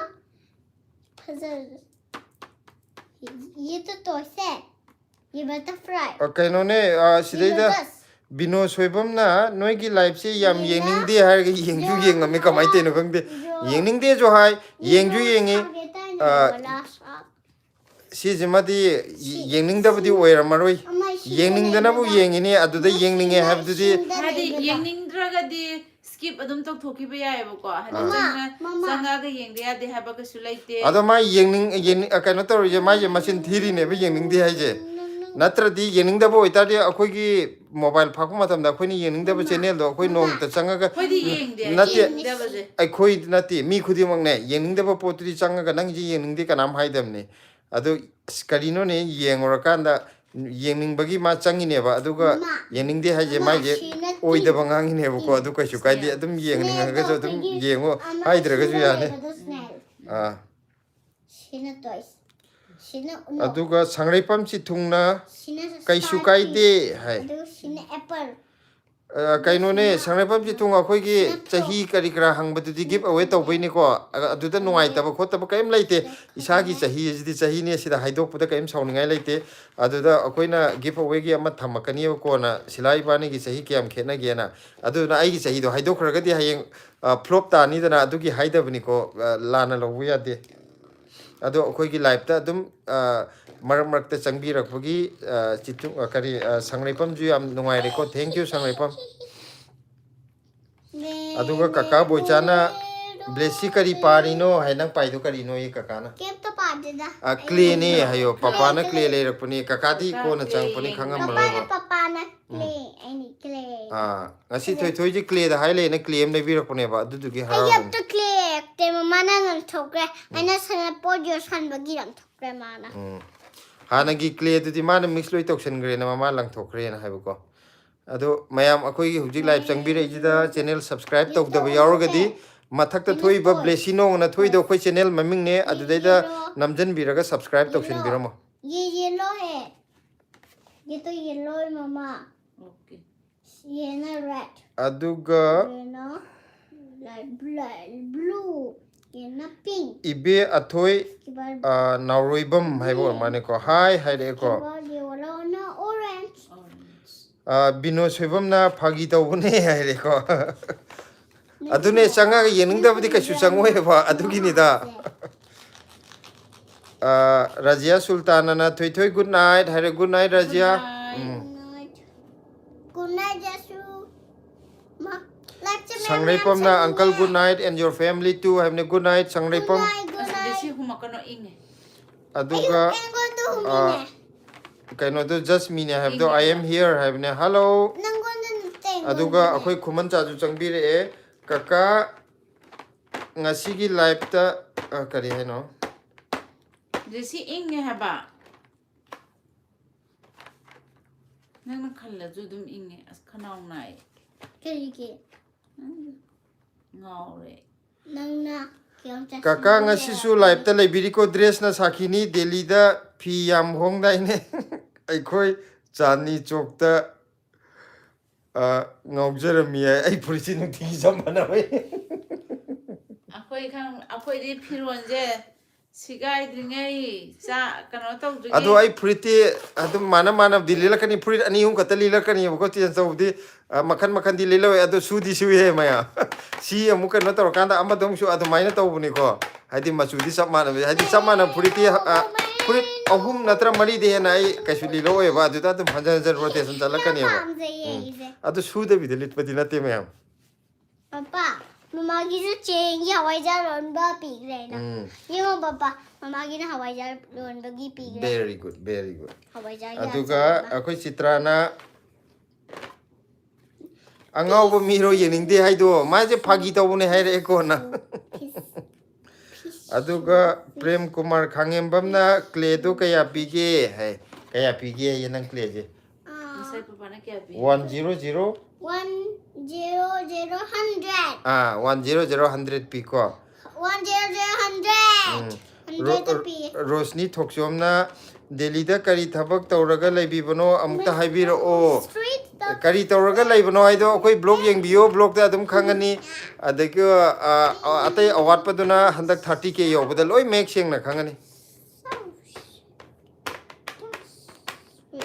aduga medona hobam na jo angang che sahi kya surage hai blessy je sahi manga ga tha ani makhai mu change October da ma sahi manga mapung chap cham phagi bune medona hobam na asi pagre ko laisang them kalpana FHB hai ji kari hai na ai di shortcut ira ko je akoi di kya khangdi how khara budi hana khangam da bu khara di khang hore ko adu chu yam khangdri FHB hai ji kari hai no amta hai biro hai bio aduga bino saibam na bino soibam na bro saunu ko hai saude kai sukai de papa nangi heng Saturday ra chutti thaga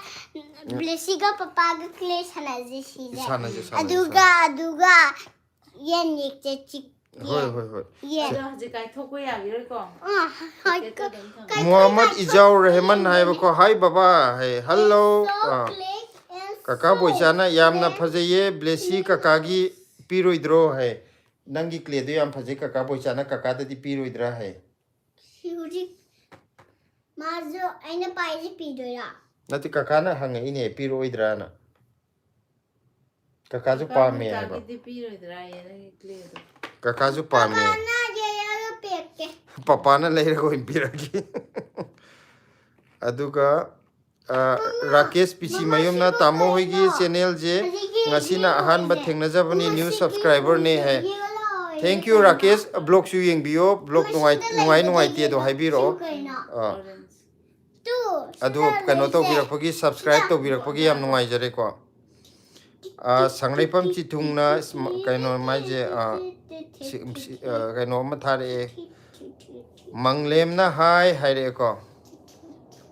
Medona hobamna angang se class kya karage maje hojik nursery tammi handa kg karni matam loisale pekhagi exam yoksala amne kg karni handa kg kar ai moirang de leye kaya no ai moirang de leye ai thing lektoine hai ahing lektoine hai bo ne maje I ba soibagini ai moirang de leye ahing leptoine hai ba ko aduga nene sonia na aseng baisu amana wangang ba tana radi yam nungai dawni ko dada adune haidi koi gi comment la jing je voice oina sat thokla ga yam nungai ne Orange. bino sebam na Manungi masadra. usitri mi do tajalu roiri rosni thokchom na hawai jar kaidongai kaidino amukta lawba lakchege hai hawai jar je handak lakadeba nomaijing ji di khitang pharak ni mathangi nomaijing hai tare numit 10 ni muk leiraga hawai jar choidana khoi puthok jar Prem Kumar Khangebam na Delhi da leiba nungai bro Delhi da leiba je nungju nungai te animak yale hai tare khudong chaba phangbagi da makta di yam nungai re ko aduga kaino to bugi yam congested oiba peaceful life ti oidre ko sidai da ingna chikna leiba shanti pamba oiraga pamaga di Delhi ji di khar chana dre aduna nungai ju nungai te makhan ani sure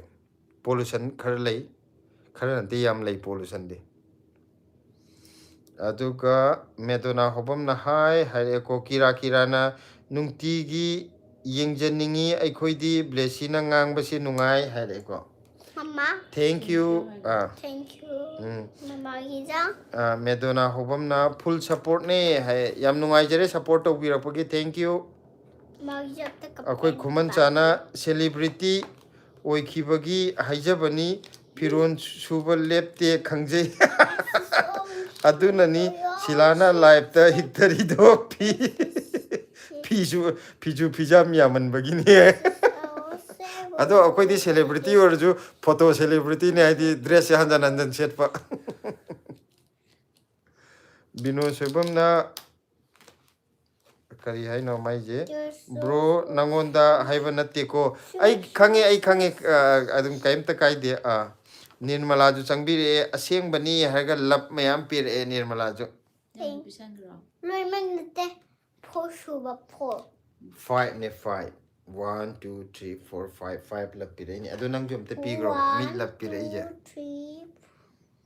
4 5 ai gi mo ko che ampe Lap yen ro. ado ai mark thana mayam taning da di yarum gani ko channel da no wasang pa id akoi gi channel ji da no na changbirak po itardi mathakta angang blessy na angang oringa gi photo am ga loina blessy no ngana thari do koi channel mamim ne adu da changbiraga subscribe to chinbiram loima piakte mi mayam pire si da ka pai khalai ju udro la aduna nangna ju la piram pi ga done karam bala pi do swai ta ude pi do ra swai ta ude pi do ra karam pi de na Nangi jo apta swaina ai gina swine to ge mayam da ne samaina khani toje acha se son khumjal okay ai haitre papa di tu ni nai mayam sina blessy ga papa ga na mayam gi da bijabal apne mayam nungsi bagi ko ai gi khuche pe nangi na khujam chawe papa gi na khut chawre blessy gi na pi ko aduga crazy gaming na chak chana rabo hai akoi di chak to oga akoi di chak to oga mayam live tok jarak pune mayam di kari matel chabi rage ꯐꯣꯟꯅ ꯆꯪꯉꯛꯄ ꯀꯥꯡꯕꯨꯗꯅꯦ ꯍꯪꯖꯕꯁꯦ ꯑꯍꯥꯟꯕ ꯆꯪꯉꯛꯄꯗꯤ ꯍꯥꯏꯕꯤꯈ꯭ꯔꯦ orange chaganu kanana aina. ꯅꯍꯥꯟ orange ꯆꯥꯕꯗꯣ ꯄꯨꯛꯇ ꯑꯌꯣ ꯇꯧꯕꯅꯦꯅ ꯍꯥꯏꯔꯛꯄ Kanano. ꯅꯍꯥꯟ ꯀꯅꯥꯅꯅꯣ ꯍꯥꯏꯔꯛꯄꯗꯣ ꯀꯥꯎꯈ꯭ꯔꯦ Kauba yadde. Nang hekte chumna kawe. Ayana sawni chumna. ꯑꯗꯨꯒ ꯕꯤꯅꯣ ꯁꯣꯏꯕꯝꯅ ꯕ꯭ꯔꯣꯒꯤ ꯂꯥꯏꯐꯁꯦ ꯌꯥꯝ ꯅꯨꯡꯉꯥꯏꯌꯦ ꯍꯥꯏ ꯊꯦꯡꯛ ꯌꯨ ꯕꯤꯅꯣ ꯅꯤꯔꯃꯂꯥꯅ ꯌꯥꯝ ꯇꯥꯅꯤꯡꯉꯦ ꯌꯥꯝ ꯅꯨꯡꯁꯤꯌꯦ ꯕ꯭ꯂꯦꯁꯤꯁꯦ ꯍꯥꯏ Baba. ꯍꯥꯎ Mama si comment na yengse. ꯃꯃꯥ ꯃꯁꯥ ꯅꯨꯡꯉꯥꯏꯇꯦ ꯍꯥꯏꯕꯅꯦ ꯑꯗꯣ ꯃꯃꯥꯁꯦ ꯍꯤꯞꯆꯔꯁꯨꯅ ꯏꯕꯥꯅꯤ ꯋꯥꯔꯤ ꯁꯥꯖꯩ ꯍꯥꯏꯕ ꯅꯪ ꯋꯥꯔꯤ ꯁꯥꯗ꯭ꯔꯗꯤ ꯃꯌꯥꯝꯅ ꯀ꯭ꯂꯦ ꯂꯧꯁꯜꯂꯒꯦꯀꯣ ꯗꯨꯀꯥꯟꯗ ꯑꯃꯨꯛ ꯄꯤꯊꯣꯛꯈ꯭ꯔꯒꯦ ꯍꯥꯏꯔꯛꯀꯅꯤ ꯑꯗꯨꯅ ꯒ꯭ꯌꯥꯟ ꯇꯥꯅ ꯂꯩꯌꯨ ꯍꯥꯏꯕ ꯍꯣꯏ ꯁꯦ ꯄꯄꯥꯒ ꯕ꯭ꯂꯦꯁꯤꯒ live ꯇꯧꯁꯩꯁꯦ ngasi thoi thoi gi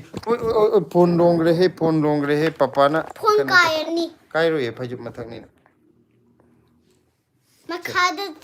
he makhada ta. makha tar di kai ni makha da ta na tam na kairo se papa kong de ting thok Hector makhada ta. comment pa thage ko adu ibani khumji ko nang ju khum ko papa kha khum ba wai he ba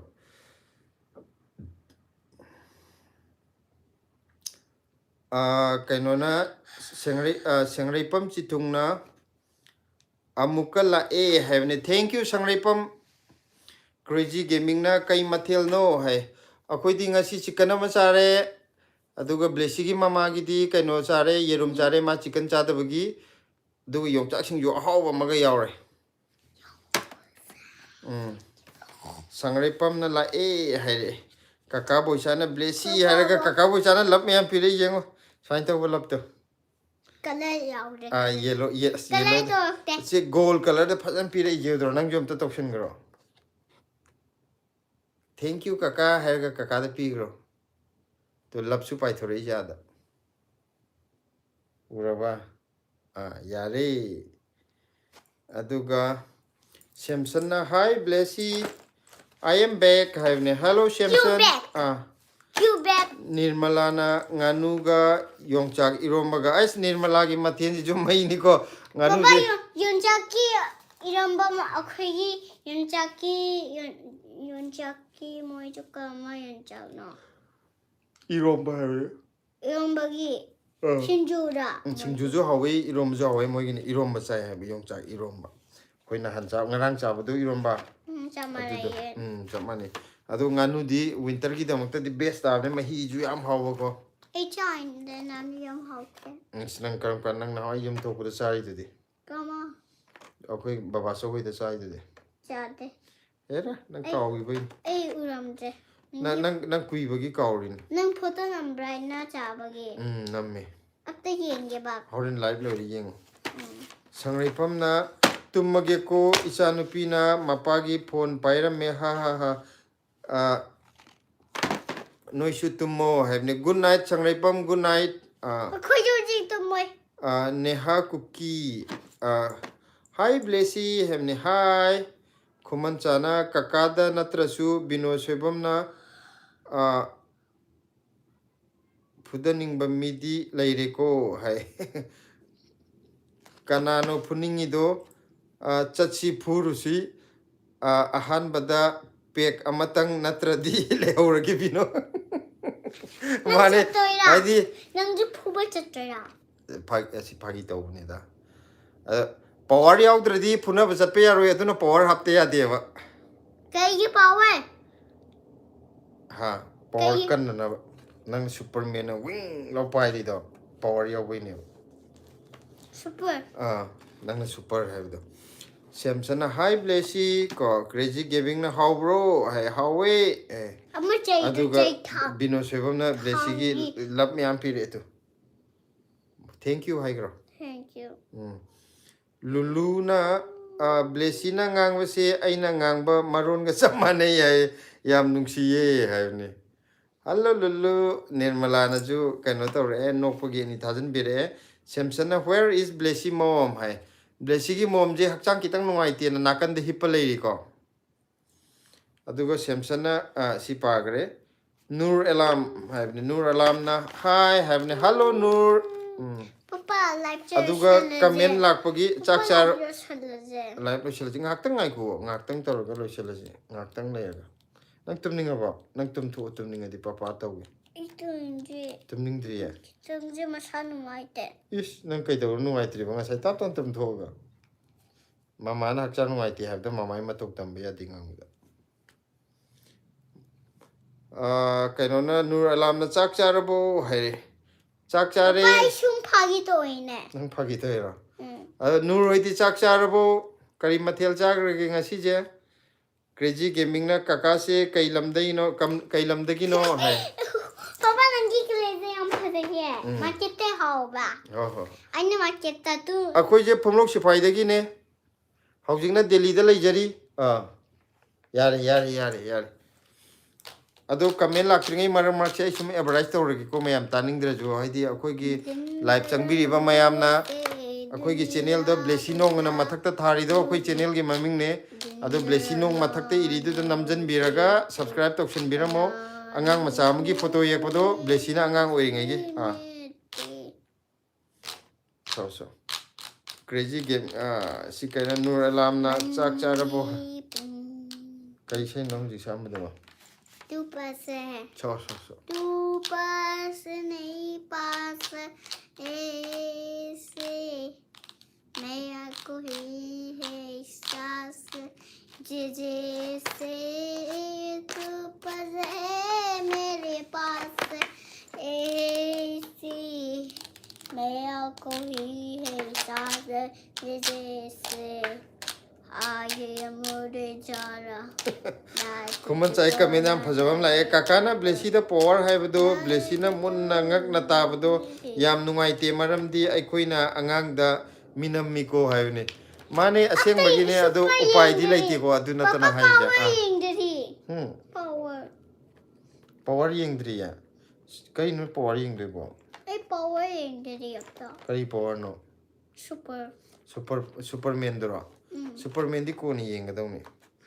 ये cycle दा live या अमा photo ये दा ये cycle दा नतबरा kariya ये cycle दा ले दा nangi circle ये साइकिल दा nangi cycle de jo yaudra mamang da blue color am yaud superman gi wing au fire thobo da ऐसे du main tawra khu sai nam tawro ani mak tawra समय ना जो तो वे समय ना जो पाए अदुगा कुमने जो समय ना तो वे स्पाइडर ना समय ना खुद अनी तो गा मा वाइट किया मलाई समय ना फ्रेंड तो गा aduga kaino na binona broga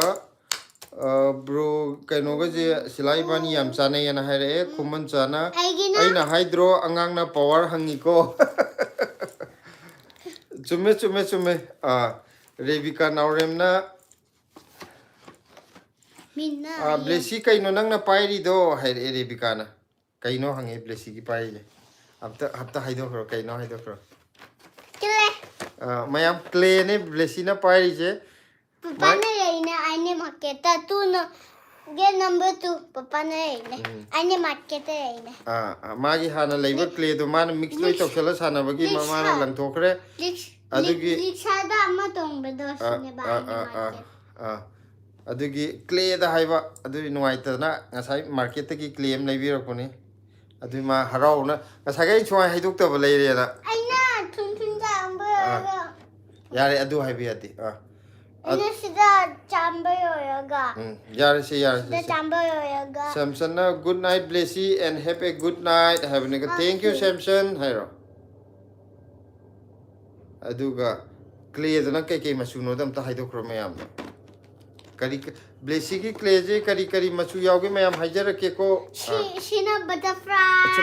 नती सोना mayam da swai happy on jala ga mayam khangna mayam sidana white sidana pink sidana red sidana orange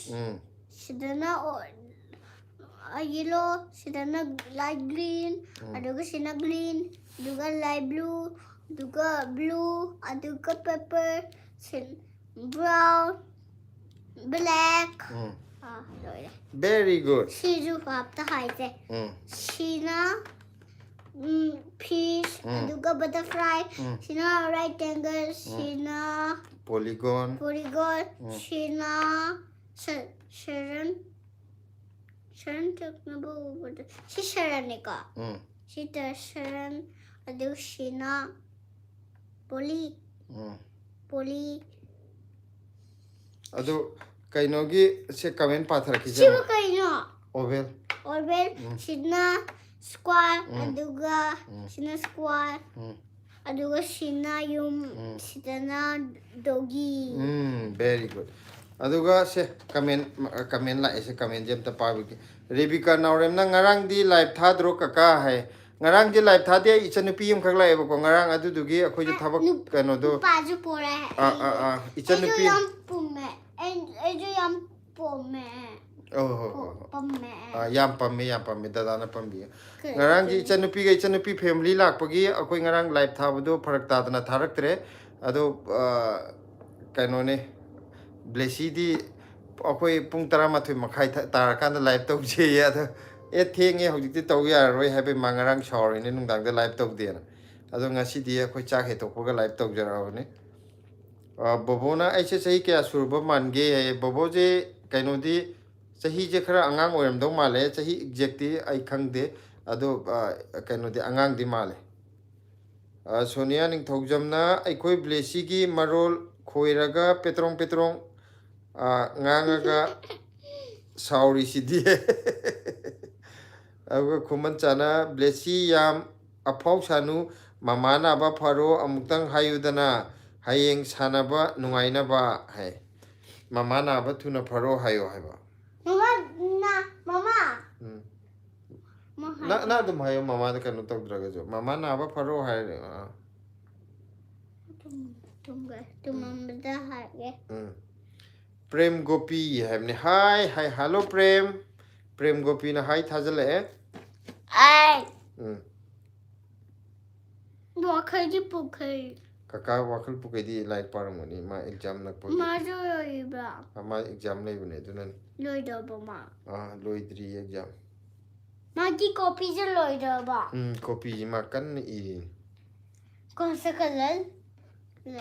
Modi drawing ये पुनती लारिक पारगा लारिक इरिने कौन सा वाला बुक है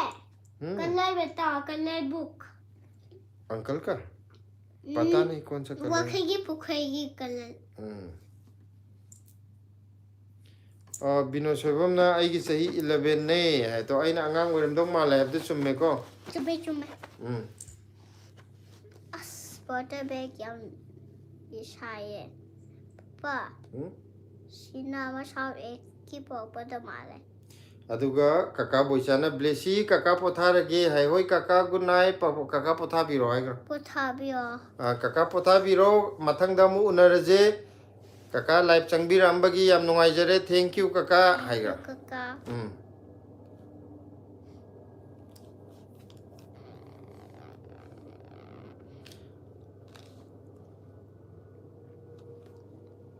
Isay yung tisalo ko na tita.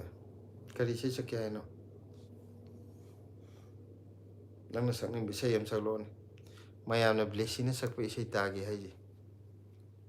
Kali isay sakto no. Sakre. Ngasay mo di sakre hugi ama muk sa ohay ni. Kaya. Tado ni taning bagini. Wakati from oy bana namataso kau da bana hapu nakaida nung shingashi chakuke kaladuna Papa ngang tumba yade ko Angang tumba yade Adu kita nga sakit Adu tap na sa inyo ba Ocean baso padari shatam oriba Yam tutura laikhabala nahapu nakaita kiyogari Very good Se kanona Kuman chana ibire je blessy larik pau haibani color na te babana hai do haibako adagi rebika nauremna kaka noi hojik kadai da leirino khande rebika hangbire je kanone akhoi je hojik delhi da leijabane Rebecca je akhoi channel da no changbi rakpra adi akhoi ki blog yeng bo di akhoi hojik kadai da laibino je khangbi ni buko ado ano bo itardi subscribe toksen biramo aduga video ju yeng biyo akhoi ki kaino mathak te yum thak ta pochai thabagi video jo khoi khara hapchabne adu ju lo yeng biro nungai te jo hai biro blog su ya se phajana pham se khuman chana hoi तागे सओ करी इसै सऊगे थाइना गिदो काका अमुक्तंग ngang यारोइद्रो अदु इसैदो आई फादी आइदी इसै मेक्से अदुगी वानते इसै मेक्से से फजना फमु थुइ करिनो ngaदरी दबो कैनोनी इसै मेक्से आइदी खंगदेबको सुर ngakta pangsak ta sakpo kamgu du इसै मेक्ति amta यावदबिदा अदुगा इसै मेक्से अखोइ अखोइ थोप पहापता हपचनबा अदु मीना ताबदि नोकनिंगबम भावने बुको Silana isai aina sakpo isai ji yam nokning yen hai ne hadi isai mek se chumna amta sakta bugi adu mi je hadi isai mek thu na khangan blai ba aidi yang khai rak tar ju isai mek se chimpa sum bu ngam de I raga thamba ga wor ga de um phage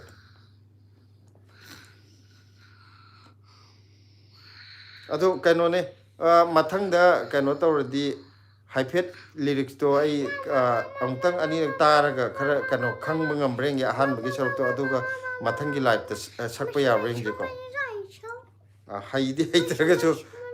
sum mayam nuai bagi bittani ko ai haijab je bino sebam na bro ai live thok lage ko have ne okay good night bino Rebecca naurem na blessy good night hare good night mayam Live lo chala jiro thithwa tumning aba tumning driya adudi phajana phammaga wari saga dawne samaina adum mata phajana phamdradi mayamna blessy nang phajana phamdre hairani buko aji kledi clear lairum gani asundu ma chupmande yawe phaju man lai garbo clear da maji olaga leire lot laga leire blessy gi clay je phaju manung de lot laga leire Wow! Adu clay duna kai sadoino Ama yen sani jian aduga smiling sahi gadra higini ama 6 kolaga ama dedi pair shembado 6 na kola ga teddy pair shembado ama sina butterfly samaina namaga tawrani aduga fishizu samaina namaga nataba kai sadoino adu da york pamagi shape to nataba da nang kai sadoino She's told in about Papa. She's told in about Papa. Ye be करना है ये भी ऐसे colour से colourful करना ऐसे ये भी अदुगा सिदैदा कइनो बिनोना Rebecca naurana blessy good night hare siga कइनो ना बिनोना bro आइगी लाइफ अमो वाला me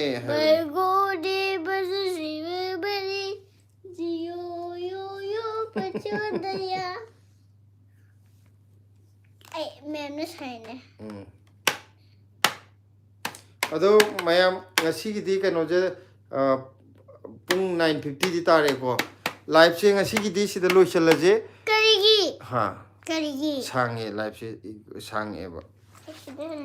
ado hayeng amuk tok thara je ba okay